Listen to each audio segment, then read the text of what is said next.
this is Sonia Kaushik, and we are doing chapter biomolecules, that is chapter number 9 from class 11th biology. And today is lecture number 2, and we are going to discuss primary and secondary metabolites. This is lecture 2. Let's start. आज की video start करते हैं.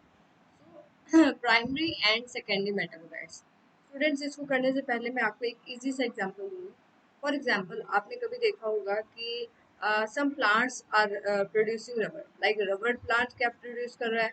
Rubber. कुछ plants हैं जिनमें हमसे spices मिलते हैं, ठीक है, अलग अलग मसाले मिलते हैं, या अलग अलग ऐसी सब्सटेंसेस हमें प्लांट से मिलते हैं that are not use by plants. वो प्लांट्स बना रहा है लेकिन यूज नहीं कर रहा. Like rubber plant is not using rubber. So that type of substances that are produced by plant but not used by plant, जो plant produce कर रहा है लेकिन उसको use नहीं कर रहा है, इस तरह की substances को क्या कहते हैं? Secondary metabolites. And primary metabolites are the substances that are produced by plant and used by plants for their own growth and development. जो plant खुद की growth और development के लिए use करता है. For example, जैसे हम बात करें फाइटो हॉर्मोन्स की. फाइटो हॉर्मोन्स, प्लांट में कुछ हॉर्मोन्स बनते हैं ना, ठीक है, तो वो किसका एग्जांपल हो सकते हैं? प्राइमरी मेटाबोलाइट्स, जिनको प्लांट खुद के लिए बनाता है. सो इफ वी सी कि कुछ चीज़ें हैं जो प्लांट, रबर है, स्पाइसेस है, या कुछ ऑयल प्लांट है जो ऑयल बना रहा है, या कोई ऐसा प्लांट है जिससे हमें गम मिल रहा है, ठीक है. तो these things are not used by plants, but we don't know why plant are producing them, right? So these substances are called secondary. चलिए टॉपिक को स्टार्ट करते हैं. Primary and secondary metabolite. The most exciting aspect of chemistry deals with isolating thousands of compounds and small and big from living organisms. अगर हम biochemistry की बात करें तो biochemistry is the branch of biology that deals with the study of all the chemicals present in living organisms, and उसमें उसका structures की study भी होगी और किस तरीके से वो बनते हैं, तो वो सारी चीज़ें हम स्टडी करते हैं. So as we have discussed various biomolecules that are present in living organism, जो कि अमीनो एसिड, शुगर्स, इन सब से बने. जैसे अमीनो एसिड से प्रोटीन बने हैं, शुगर से बने हैं कार्बोहाइड्रेट्स, राइट, न्यूक्लियोटाइड से हमारे बने हैं nucleic acids. We can call this biomolecules जिनसे लिविंग ऑर्गेनिज्म बने, we can call them metabolites. In animal tissue one notice the presence of all this categories of compound. अगर हम देखें कि एनिमल्स में सेकेंडरी मेटाबोलाइट्स कैसे हैं, so that we have already done in figure 1.9, right, sorry 9.1. 9.1 में किस तरह के प्राइमरी मेटाबोलाइट हमने लास्ट लेक्चर नंबर 1 में हमने डिस्कस किया था. Like simple sugars are present, glucose is the main respiratory substrate, ribo sugar is present in DNA and RNA, various amino acids like 20 types of amino acids are there in living organisms. 3 examples are given here. Fats, oils that include lipids, and these are the structures of nucleosides, nucleotide, that are in the structure and function unit of nucleic acids. So all these are primary metabolites in animals. इसी तरीके से हम अगर बात करें plants की, सो अगर हम प्लांट, फंगल या माइक्रोबियल सेल्स की बात करें, so we can see thousands of other compounds जिनको हम primary metabolite बोल सकते हैं, like alkaloids, flavonoid, rubber, essential oil, antibiotics, colored pigments, scents, gums, spices. All these substances that are produced by plant but not used by plant, these are secondary metabolite. Secondary metabolite कहेंगे. देखिए, this table is very very important, table 9.3. देखिए, ऐसे कौन से pigments हैं जो plant produce कर रहा है, and we can use them for our human welfare, that is carotenoids, anthocyanins, ठीक है. एल्कलॉइड्स की बात करें, मॉर्फिन एंड कोडीन. बेटा, कोडीन बहुत सारी कफ सिरप के अंदर यूज होती है, कफ सिरप के अंदर ये यूज होती है. मॉर्फिन पेन पेन रिलीवर की तरह काम करता है, ठीक है. तो ये सर्जरीज वगैरह में यूज किया जाता था पहले, ठीक है. पेन रिलीफ का काम करता है. Then terpenoids that are monoterpenes, diterpene, जिनको पेंट्स में यूज किया जाता है, ठीक है. Then essential oil, that is lemon grass oil, very important. Toxins, कुछ टॉक्सिन्स भी है जो प्लांट प्रोड्यूस करते हैं, लाइक एब्रिन, राइसिन. लेक्टिन्स की बात करें, दैट आर कॉनकैलामिन. ये कुछ ड्रग्स भी है, विनब्लास्टिन, कुकुरमिन. जैसे हम विनब्लास्टिन की बात करें, सो this is anti cancerous drug, anti cancer, anti cancerous, anti cancer है विनब्लास्टिन. और एक विनक्रिस्टिन भी आप कर सकते हैं, विनक्रिस्टिन, ठीक है. and some polymeric substances are also produced by plant as secondary metabolite, जैसे कि rubber, gums and cellulose. Cellulose आपको पता है सेल वॉल में प्रेजेंट होता है। एक और एग्जांपल आप यहाँ से कर सकते हो, एक्सोल, this is also having anti cancer property, anti cancer drug, anti cancer drug, anti cancer drug, ठीक है। ये टेक्सास पोटैटो जो प्लांट है उससे हमें वी कैन आइसोलेट इट। तो all these examples are secondary metabolites and they are very useful for human beings. We are using them for our human welfare, right students? चलिए तो बात करते हैं प्राइमरी मेटाबोलाइट की। मैंने जैसा आपको पहले बताया, primary metabolite plays a specific identifiable functions and play important roles, important physiological processes in living organism या plants की अगर हम बात करें, ठीक है। तो primary metabolites we can say that are produced by plant and used by plant, but secondary metabolites, these are produced by an organism like plant cell, or we can say fungal cell, or we can say bacterial cell, ठीक है, ये इसको produce कर सकते हैं, but that are use for human welfare, इनको हम human welfare के लिए यूज कर सकते हैं। Plant doesn't have any significant role of this secondary metabolite, ठीक है, हमने इनका कोई बहुत बड़ा रोल प्लांट्स को यूज करते हुए इनको नहीं देखा है। But if we talk about primary metabolites, so they are used by plants, ठीक है, प्लांट्स यूज करते हैं for their own growth and development. This is the concept of primary and secondary metabolite. This table specifically 9.3 is very very important if you are preparing for competitive exam. So we have discussed micromolecules, अभी तक हमने discuss किया micromolecules को, micromolecules को हमने discuss किया students. Now we are coming to macromolecules. अब हम बात कर रहे हैं मैक्रोमोलिक्यूल्स। मैक्रोमोलिक्यूल्स कहीं ना कहीं these are the polymeric substances. Micromolecule को हम मोनोमर जैसा मान सकते हैं, जैसे आप केमिस्ट्री में करते हैं मोनोमर, एंड वो मोनोमर जुड़ करके क्या बनाते हैं, पॉलीमर, पॉलीमर बनाते हैं। तो पॉलीमेरिक प्रॉपर्टी रहेंगी मैक्रोमोलिक्यूल्स की और मोनोमेरिक प्रॉपर्टी रहेंगी micromolecules. So today we are going to discuss bio macro molecule, bio macro molecule, right? So we are discussing bio macro molecule. So there is a one common feature of all these compounds in acid soluble pool। बेटा हमने बात की थी कि जब हमने living tissue को जब हमने trichloro acetic acid, trichloro acetic acid की प्रेजेंस में हमने ग्राइंड किया था, हमने क्या किया था, लिविंग टिश्यू को ट्राइक्लोरो एसिटिक एसिड की प्रेजेंस में ग्राइंड किया था with the help of mortar and pastel, mortar and pastel. तो हमने क्या ऑब्जर्व किया, जब हमने इस स्लरी को, we got a slurry here, हमें इन दोनों से एक स्लरी मिली थी, हमने उसको फिल्टर किया, देन वी गॉट फिल्ट्रेट, हमें जो फिल्ट्रेट मिला था यहाँ से, अगर आपको याद है लेक्चर नंबर 1 में हमने ये डिस्कस किया था, we got two types of substances there. One is acid soluble, acid soluble थे उस फिल्ट्रेट के अंदर, कुछ चीज़ें एसिड सोल्यूबल थी और कुछ चीज़ें कैसी थी, एसिड इनसोल्यूबल, एसिड इनसोल्यूबल भी वहाँ पर कुछ चीज़ें थी। My dear students, if we talk about that acid soluble part, that acid soluble part, अगर हम एसिड सोल्यूबल पार्ट की बात करें तो वहाँ पर जो मॉलिक्यूल्स थे their molecular weight is from 18 dalton to 800 dalton, ठीक है, उनका साइज कितना था, 18 dalton to 800 dalton. This is acid soluble pool. और अगर एसिड इनसोल्यूबल फ्रैक्शन की बात करें तो वहाँ 4 ही टाइप्स के कंपाउंड्स थे। One is protein, nucleic acid, polysaccharides and lipids. So we can say कि micromolecules come under category of acid soluble pool.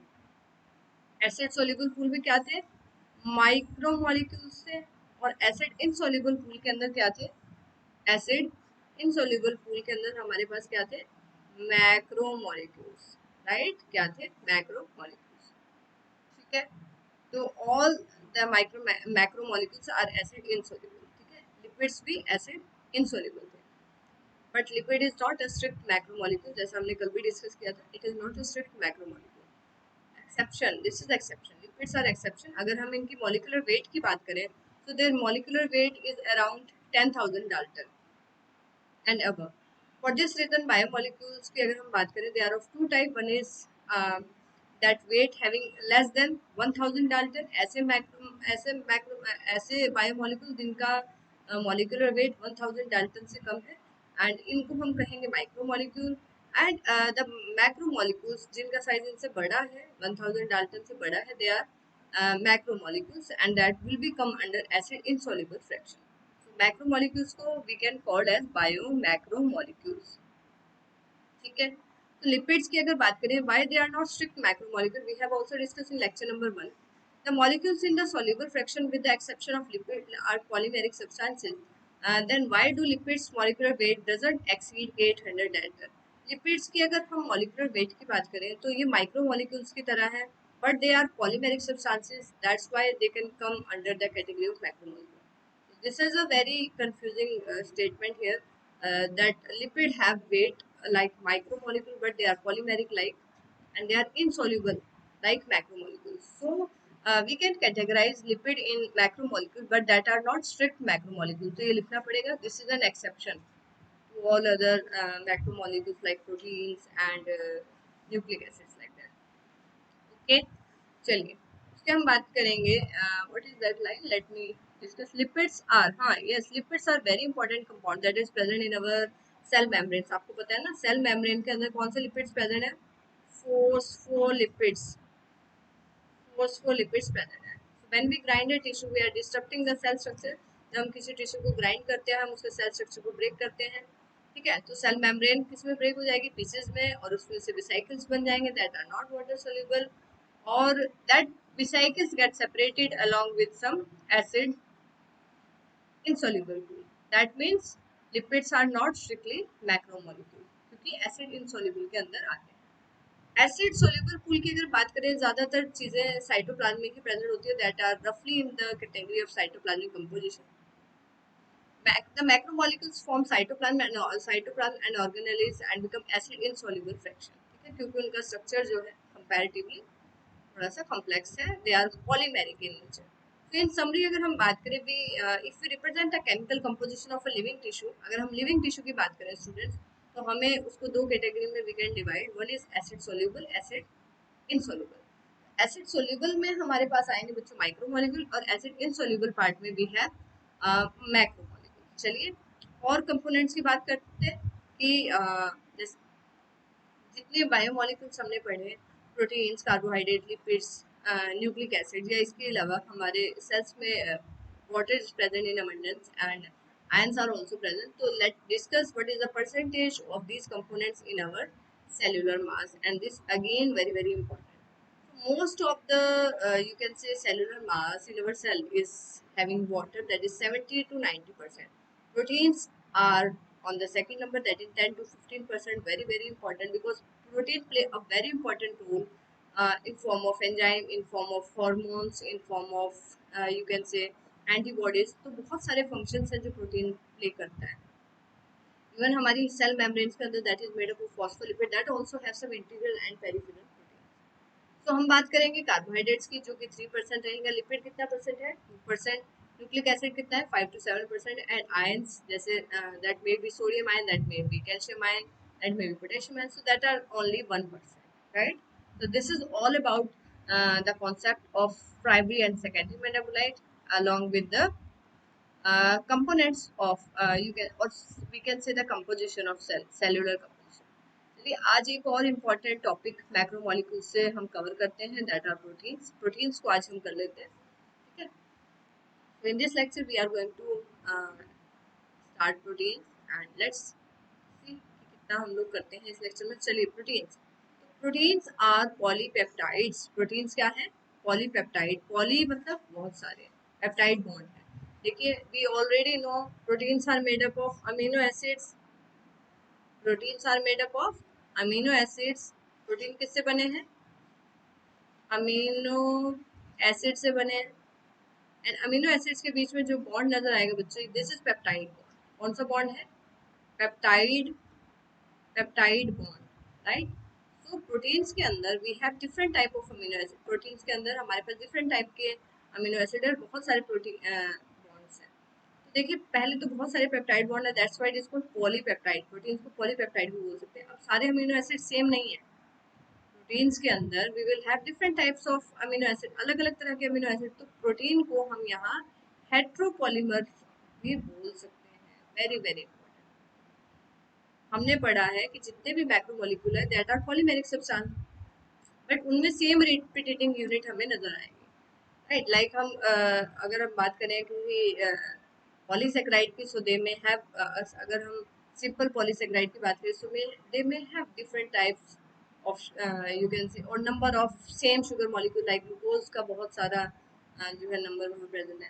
लेकिन अगर प्रोटीन्स की बात करें वहाँ डिफरेंट डिफरेंट अमीनो एसिड एक पॉलीपेप्टाइड चेन के अंदर प्रेजेंट होती है। So this is specifically heteropolymer. तो ये याद रखेंगे, proteins are polypeptide and they are heteropolymer. Linear chains होते हैं बेटा अमीनो एसिड्स के, पेप्टाइड बॉन्ड से जुड़े हैं। मैंने आपको बताया था, so we can say that protein is a polymer of amino acid. और टोटल अमीनो एसिड कितने बताए थे मैंने आपको? 20 टोटल अमीनो एसिड्स कितने हैं जिनसे प्रोटीन बनते हैं। जैसे हमारी माला मोतियों से मिलकर बनी होती है, तो अमीनो एसिड से मिलकर हमारे प्रोटीन बने। So total amino acids are 20। बच्चों इन 20 अमीनो एसिड्स के अंदर कुछ अमीनो एसिड्स हमारे पास एसिडिक है, एसिडिक अमीनो एसिड रहेंगे। Some amino acid are basic in nature, तो they are basic amino acid. कुछ रहेंगे न्यूट्रल, तो उनको हम कहेंगे neutral amino acid, neutral amino acid. किसी के अंदर हमारे पास यहाँ बेंजीन नहीं प्रेजेंट है, तो उनको हम क्या कहेंगे? Aromatic amino acid. क्या कहेंगे? Aromatic amino acid. Got it? चलिए, सो कुछ एग्जांपल्स आपके यहाँ पर गिवन भी हैं। और proteins play a very important role of carrier molecules like that, वो भी हम टॉपिक्स यहाँ पर डिस्कस करेंगे।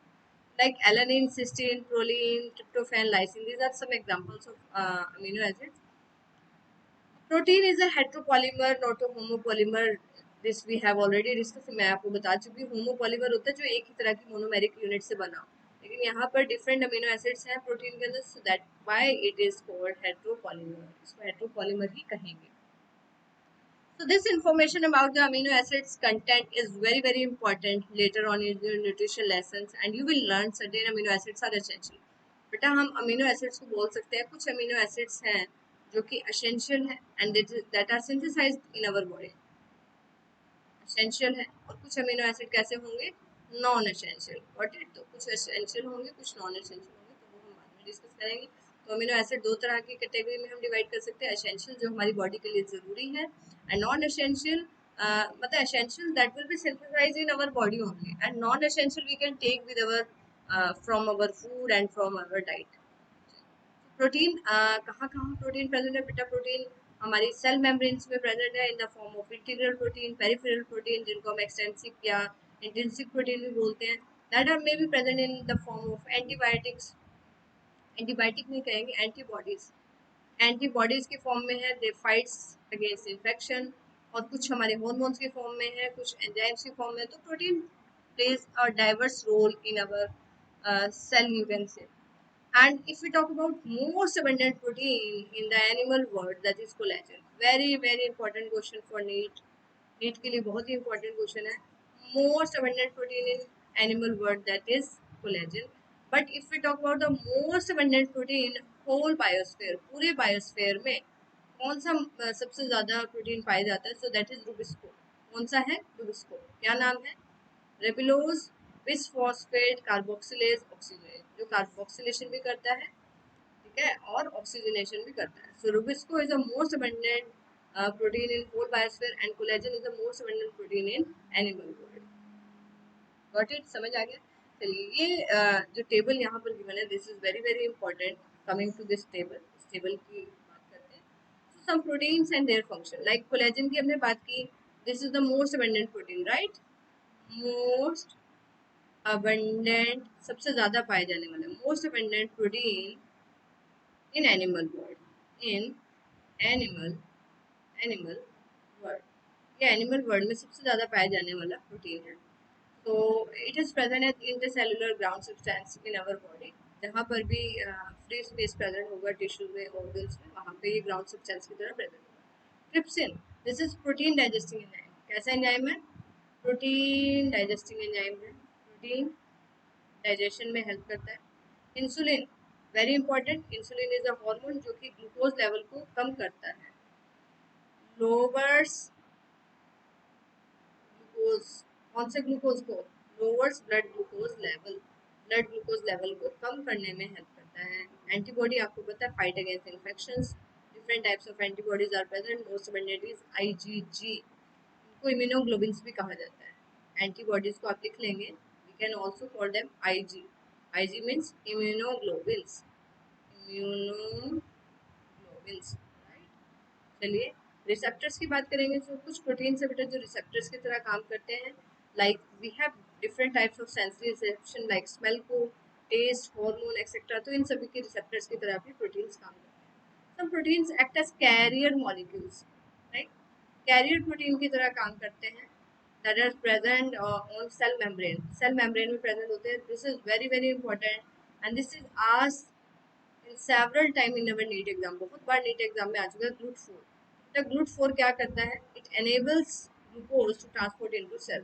देखिए this is our cell membrane, अगर ये सेल मेम्ब्रेन है हमारी, this is our cell membrane, आपको पता है फॉस्फोलिपिड बाइलेयर होती है, so one phosphate head are there, this is lipid chain. तो यहाँ पर ग्लूट फोर क्या करेगा, it helps to enter glucose molecules inside the cell, glucose molecule को सेल मेम्ब्रेन को क्रॉस करने में या helps to transport the glucose from outside to inside the cell. So glucose is very very important related to the transport of glucose. Got it?